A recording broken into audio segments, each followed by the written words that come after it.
Okay, well, you're picking a little bit of a different order, but indeed, I have a slide on Spain as well. Spain, but first of all, I'd like to thank you for inviting me and that we as WorldDAB can give an update on where we are. And I'd like to congratulate you as Schleswig-Holstein for your wonderful news, because it's quite interesting. And so congratulations on that. So first back to Spain. I was there. Or any other favorite country? Yeah, well, I have, of course, Germany is my favorite country. Of course. Yes, that's logical. Yes. But Spain, I was there in February, and there the public broadcaster RTVE announced the start of their broadcasting of DAB+. And they started in Madrid, Valencia, Murcia, Bilbao, and I'm going to see whether that slide is over here. Here it is. You can see me picky like that. Yeah, different hair. Yes, I know. I'm changing it all the time. Good. So it's never the same. Good. Yeah. So, so here it happened actually. And the thing is that they are so committed to DAB+ that they said, we're going to launch new cities every month. And on top of that, so they started in Tenerife, and they started in Malaga, and the area or all around, because they said, there's so many cars on the road, so the tourists will come. They have DAB in their cars, but also if they hire their cars over there will be DAB in it, DAB+. So they decided to put it on air in the tourism areas. And they also launched a classical music station and another station, so next to their RTV Radio 5 and 3. So they even launched new stations on DAB+ as well. So they're going the right way. So to start from the top, is Spain your favorite country regarding DAB+ development? No, that cannot be true, being in Germany. So Germany is, and it stays, my favorite. But I must say that also France is doing a lot of good things. And let me go back here. I hope that will work. Yes. In France, the regulator ARCOM, I was there, I think it was 2 weeks ago, announced their roadmap to switch over. That's quite incredible. And it has 2 phases. The first phase is from now till 2028, and that has to do with preparation. So what they do not have currently is metrics. They want to know, is FM declining, is DAB climbing and IP climbing, so figures. They want to have figures, new deployments of antennas and new stations as well. And after 28, between 28 and 2033, they want to migrate everything. So that means completing the transition to digital broadcast completely. That's their plan, that's the roadmap. And they've quickly built their coverage to 62.2% in the last couple of years. Because if you remember, 4 years ago, that was not the case. So it is right now. But also, just the other week, Austria launched a second national multiplex with 5 regional multiplexes. So bringing 28 new stations to almost the entire country. And that's great new choice for listeners. And it's also great opportunities for public broadcasters.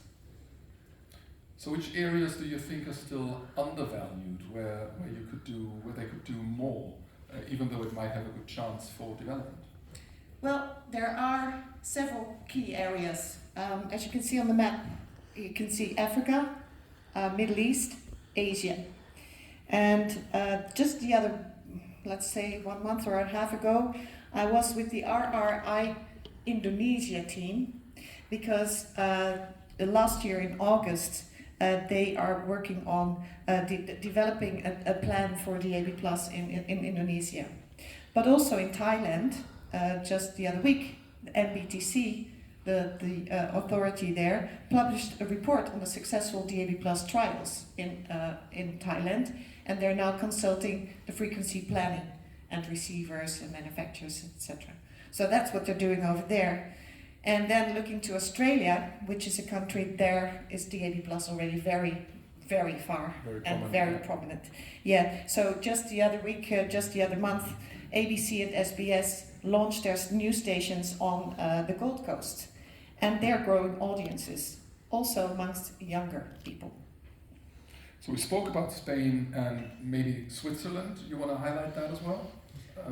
Well, first, can I go? I can go to Switzerland, but I can also say something about Africa, because there's a lot going on there, as you can see on this slide. We had a launch of trial in Ghana, covering Accra and Kumasi. We also had Uganda with a trial covering Greater Kampala. And we have also interest on all the light blue ones, so many have interest on DAB+. And just this month, Senegal launched DAB+, so with 32 stations broadcasting across 2 multiplexes from Dakar. And the Arabic states, we also welcomed the Saudi Broadcasting Authority, launching DAB+ in Riyadh, Daman, and Jeddah, and with 6 new stations. And we expect by the end of this year that the entire kingdom will be covered. So, yeah, and then you wanted to go to Switzerland. We could do that, because here you see the bubble heads, and I love them. I've seen them in real life, and their heads go like this. So when they're on your dashboard, because that's what it's all about. Katrien Kluser from Ofcom, she explained to us that supposedly they were going to switch off FM in 24. They postponed till the 31st of December 26, and 25, 26, or 24, 25 were years to prepare for the switchover. And now what they see is that the Switzerland coverage is like 99% outdoor coverage and 96% indoor coverage. And this digital listening in Switzerland is 80%. So 40% of that is DAB, 40% is IP, and 20% FM. And in the car, 1/3 is still FM listening. Well, it's only 1/3, but still, it's 1/3. So their communication is completely aimed at the drivers. And these bubbleheads, so that are going like this, they have TV commercials, and they're actually having a voice. And you can see them on the WorldDAB.org website. But that's a very nice campaign to persuade also car drivers to switch over to DAB+. Yeah, I think that's all for Swiss. I forget, of course, what you just said, is that they announced today that SRG will be switching off FM by the end of this year. So the whole of SRG, the whole public broadcasting system, will end FM broadcasting by the end of this year. Yes. That's a nice piece of news. It is. It really is.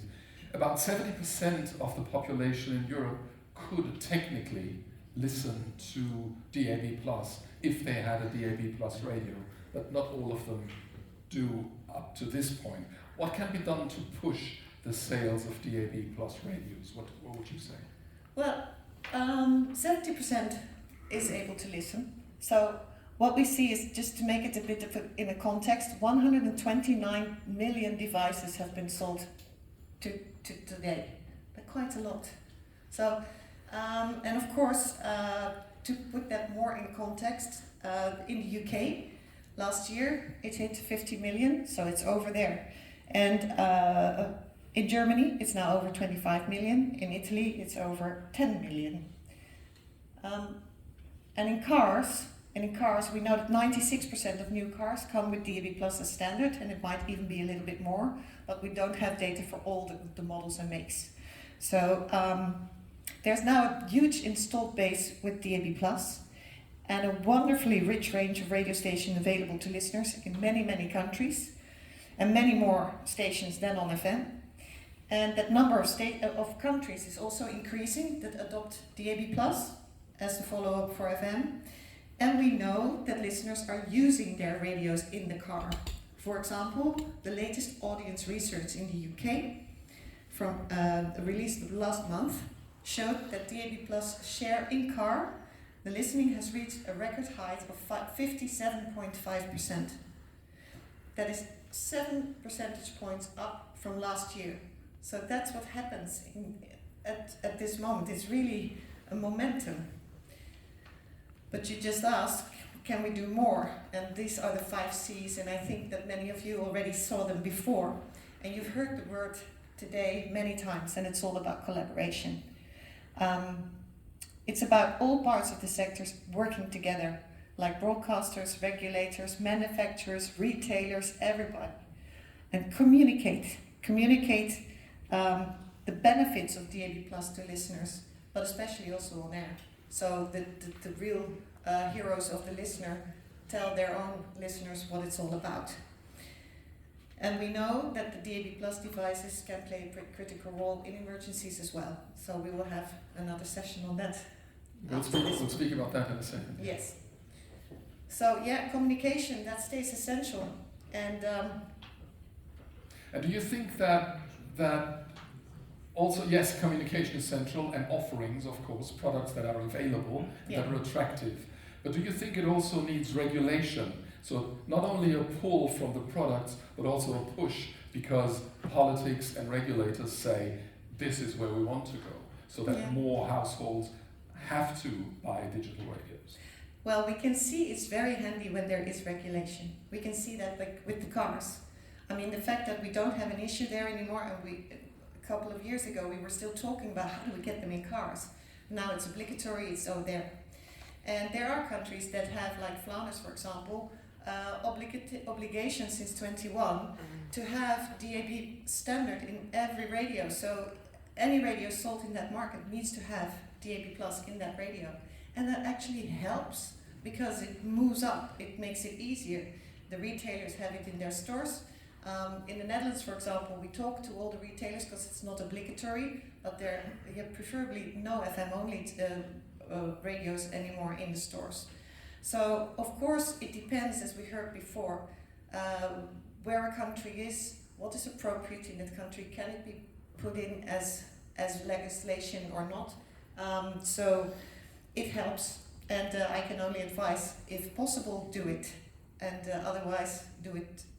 That's a Dutch word, what I wanted to say. But if you can't do it anyway. So it is. So in the meantime, clear communication is essential, and good marketing, and that's why we have a marketing group together with Carsten. We work twice a year. We have our marketing group global. We share cases, we share practices, we share everything based upon the beautiful logo that was developed originally here, which is adopted globally. Everybody uses it. So it's a clear message, being clear about DAB+. Thank you very much for this international overview, Jackie Bierhorst. Thank you very much. Thank you. We'll hear from Jacqueline again in a few minutes, but today we're premiering also the emergency warning system, and this is a proper world premiere. No one has ever seen this before.